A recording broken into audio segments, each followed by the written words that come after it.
gala, food trip, panalo. Kaya for today's videos, kakain tayo ng cake.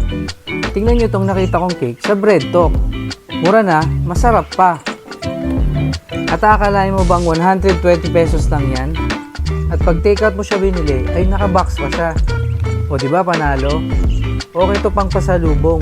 At kung katulad nyo ako nasawa na sa cheesecake at mahilig sa mangga, swak na swak to sa inyo. Tara, buksan na natin. Tignan mo naman yan, ang cute ng cake. Akalain mo bang 120 pesos lang yan?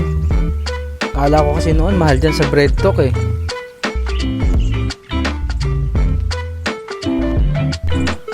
Ang tawag pala dito ay mango formaggi.